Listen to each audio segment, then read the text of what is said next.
Beauty Gold manulchanao ni vaovao.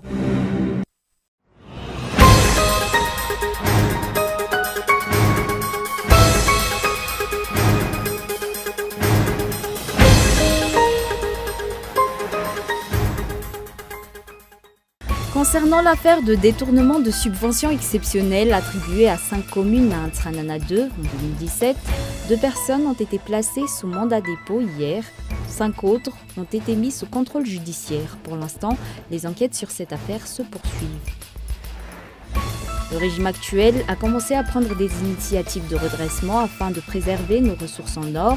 Dans cet axe, il a décidé de renforcer les sanctions appliquées aux exportateurs illicites. Des ressources qui, d'après les explications d'un économiste, devraient être une garantie de développement de l'économie d'un pays. Les Algériens sont de nouveau appelés à manifester aujourd'hui dans plusieurs grandes villes d'Algérie. Comme vendredi dernier, les appels se sont multipliés. Ce mouvement a été rejoint ces derniers jours par quasiment tous les partis d'opposition qui dénoncent, comme les manifestants, la candidature d'Abdelaziz Bouteflika pour un 5e mandat à la tête du pays.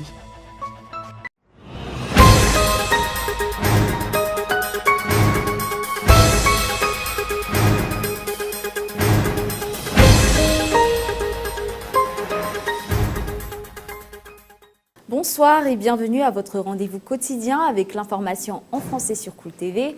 Dans l'actualité aujourd'hui à Madagascar, concernant l'affaire de détournement de subventions exceptionnelles attribuées à 5 communes d'Antranana 2 en 2017, 2 personnes ont été placées sous mandat de dépôt hier, 5 autres ont été mises sous contrôle judiciaire.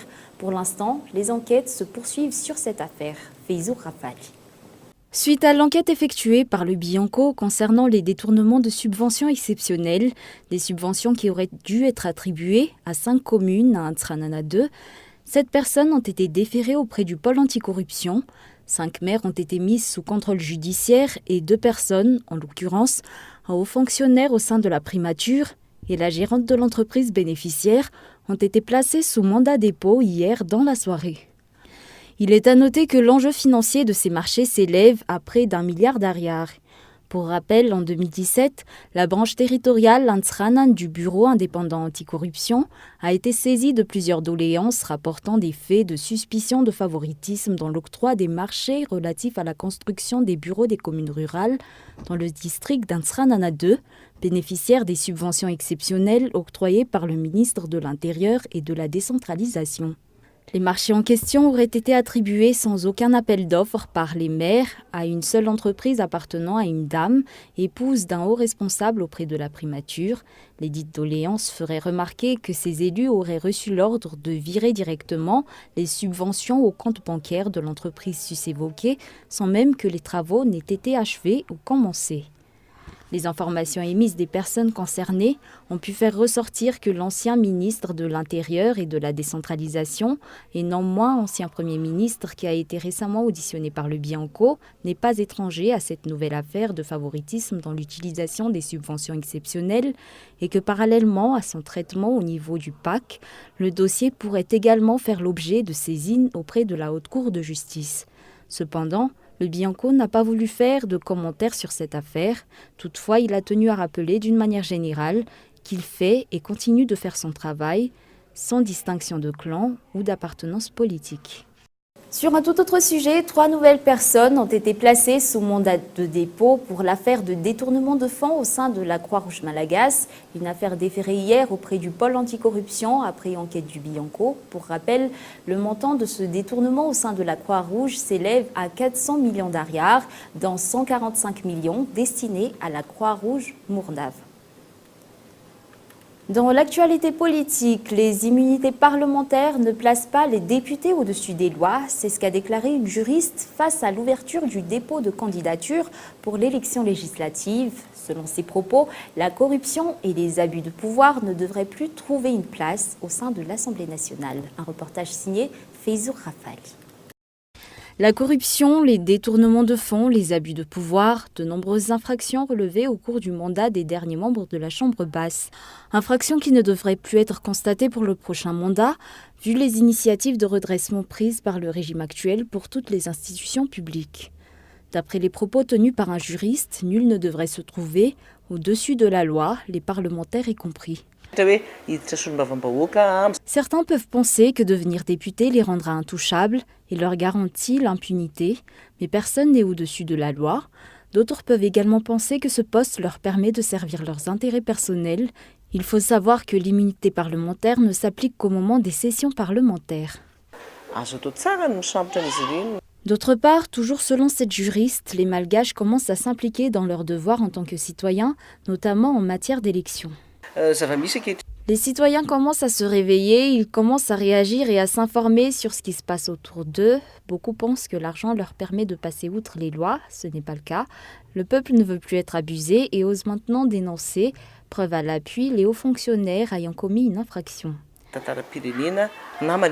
Les députés ont pour rôle d'émettre des propositions de loi, de voter des lois et de contrôler les actions du pouvoir exécutif. Il n'est plus tolérable que les députés abusent de leur influence et utilisent leur position pour servir leurs intérêts personnels. D'ailleurs, le régime actuel a annoncé une tolérance zéro en matière de corruption. Les entités responsables de la lutte contre la corruption doivent de ce fait poursuivre les enquêtes menées contre les députés impliqués dans des affaires de corruption. Toujours dans l'actualité politique, une conférence débat portant sur les opportunités de Madagascar face à la nouvelle trilatérale USA-Chine-Russie a été organisée cet après-midi. D'après Patrick Radzouel, un expert en relations internationales ayant participé à cet événement, le principe d'obligation de résultat devrait également s'appliquer aux ambassadeurs. Ces derniers devraient maîtriser tant la diplomatie politique que la diplomatie économique. Écoutons.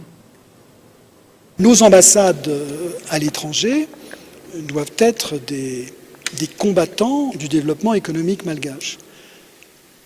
J'ai eu l'occasion de parler de la diplomatie économique de combat, et mon sentiment, c'est que tant au niveau des ambassadeurs que des agents diplomatiques et consulaires, nous devons former une grande équipe au service de l'économie de Madagascar. Une grande équipe, ça veut dire être présent sur les marchés des grands pays, c'est pouvoir exporter un certain nombre de nos produits, comme ça se fait déjà, mais de mon point de vue, cela n'est pas suffisant.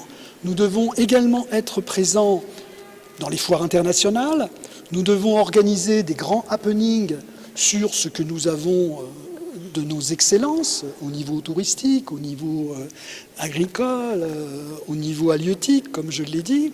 Et c'est à nous de porter à l'extérieur, d'informer à l'extérieur de nos richesses. Le monde ne nous attendra pas. C'est donc à nous d'avoir cette politique qui est la diplomatie économique de combat pour porter haut les valeurs de Madagascar. Le monde ne nous attendra pas. Le régime actuel a commencé à prendre des initiatives de redressement afin de préserver nos ressources en or. Dans cet axe, il a décidé de renforcer les sanctions appliquées aux exportateurs illicites d'or, des ressources qui, d'après les explications d'un économiste, devraient être une garantie de développement de l'économie d'un pays. Michela Ranardzon. Les exportateurs illicites d'or s'exposent à la confiscation des produits illicites et le paiement des amendes au double de leur valeur, un des points abordés au cours du dernier Conseil des ministres. Pour rappel, le montant de l'amende s'élevait auparavant de 120 à 130% de la valeur du produit. Pour faire un calcul simple, si le poids de l'or exporté illicitement s'élevait à 100 kg, le montant de l'amende s'élèverait entre la valeur de 120 à 130 kg, en plus d'une peine d'emprisonnement. À ce jour, ce montant atteint pour la même quantité la valeur de 200 kg, à additionner à une peine d'emprisonnement. Selon un économiste, outre les sanctions contre les exportations illicites, de nombreuses méthodes permettent également à la Grande Île de profiter de ses ressources en or, non seulement pour Madagascar, mais pour tous les autres pays. Les ressources en or sont une garantie de développement. Compte tenu du fait qu'on a beaucoup d'or à Madagascar, et compte tenu du fait que l'or va de plus en plus augmenter, le prix de l'or va de plus en plus augmenter à l'international, puisque la plupart des opérateurs monétaires, la plupart des grandes institutions financières voient bien qu'on n'est plus très loin d'une grande crise financière et monétaire mondiale.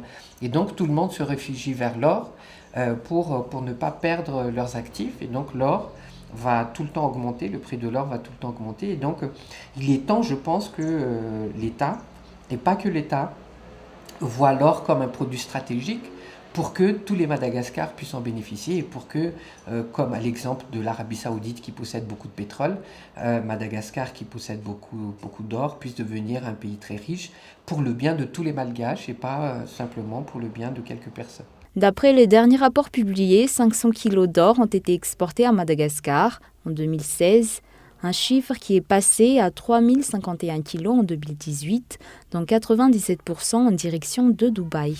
Passons aux actualités internationales. En Algérie, une nouvelle descente de manifestants dans les rues pour s'opposer à un 5e mandat du président Abdelaziz Bouteflika aujourd'hui dans la capitale et plusieurs grandes villes du pays. Une journée de mobilisation d'autant plus importante pour les opposants à Bouteflika que la date limite pour déposer les candidatures à la présidentielle du 18 avril est fixée au 3 mars à minuit. Reportage France 24. Les Algériens dans les rues. Ils manifestent depuis près d'une semaine contre un 5e mandat du président Abdelaziz Bouteflika, 81 ans, et au pouvoir depuis 1999. Dans un pays où la moitié de la population a moins de 30 ans, les jeunes sont en première ligne. En France aussi, la diaspora s'inquiète, comme ici à Marseille où se tiendra une manifestation ce dimanche. La situation politique en Algérie est très grave parce que ce système est pourri. On ne peut pas continuer avec ce système. Il ne remplit pas les conditions pour se présenter. Il est inapte, il est incapable en fait de parler, incapable de réfléchir. Très diminué depuis un accident cardiaque en 2003, Abdelaziz Bouteflika est actuellement en Suisse pour des examens médicaux. Il ne s'est pas exprimé sur ce mouvement de contestation. Alors le gouvernement, tout en reconnaissant le droit à manifester, réagit et joue la carte de la stabilité. Je ne parle pas pour faire peur au peuple. Je ne parle pas pour exploiter le passé. Mais rappelons-nous qu'en Syrie, ça a commencé aussi avec les roses. Une référence au pacifisme des manifestations jusqu'ici et à la guerre civile syrienne qui ne passe pas dans la presse nationale. Ce jeudi, une manifestation de journalistes contre la censure a été dispersée par la police. Une dizaine de manifestants ont été interpellés et détenus plusieurs heures avant d'être relâchés en fin de journée selon les autorités. En Israël, une quarantaine de jours avant les législatives anticipées du 9 avril, l'étau judiciaire se resserre encore autour du Premier ministre israélien Benjamin Netanyahou. Le procureur général de l'État hébreu l'a informé jeudi de son intention de l'inculper pour corruption, fraude et abus de confiance. Plus d'explications dans ce reportage de France 24. Dans l'intention qu'a le procureur général d'Israël de l'inculper, Benyamin Netanyahou voit encore un acharnement de ses adversaires politiques. La gauche sait parfaitement qu'elle ne peut pas nous battre dans les urnes. Alors depuis 3 ans, elle mène une chasse aux sorcières sans précédent. Et tout cela pour renverser le gouvernement de droite que je dirige. À seulement 40 jours des élections générales du 9 avril, la décision d'inculper Benyamin Netanyahou pourrait changer la donne du scrutin. Après 13 ans au pouvoir, le Premier ministre israélien brigue un 5e mandat. Les conséquences dépendront de la manière dont l'opinion publique réagira à cette affaire. Nous ne nous attendons pas à des changements majeurs, spectaculaires dans les habitudes de vote. Mais marginalement, ça peut faire bouger quelques électeurs, faire varier de quelques points de pourcentage qui peuvent faire la différence entre la victoire et la défaite de Netanyahou aux élections.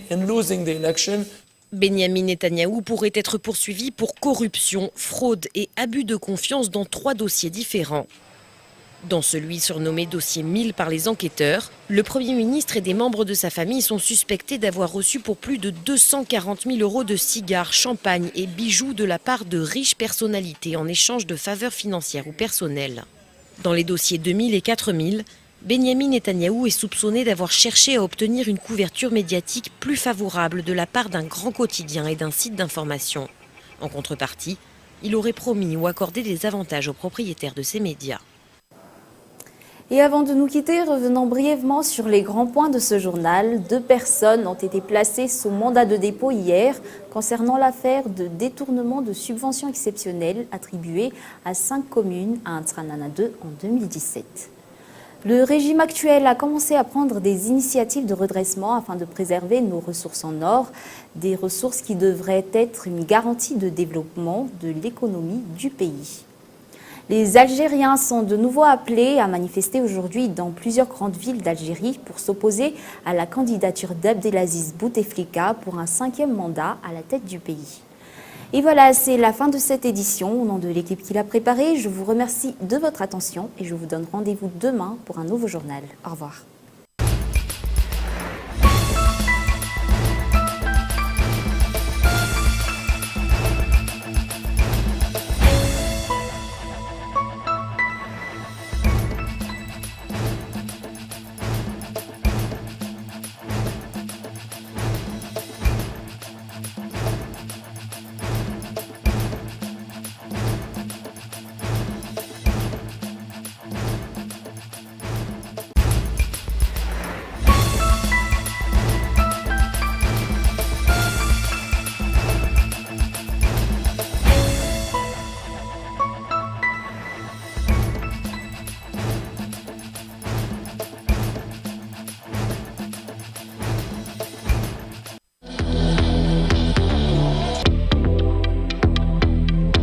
Beauty Gold vous présente le journal.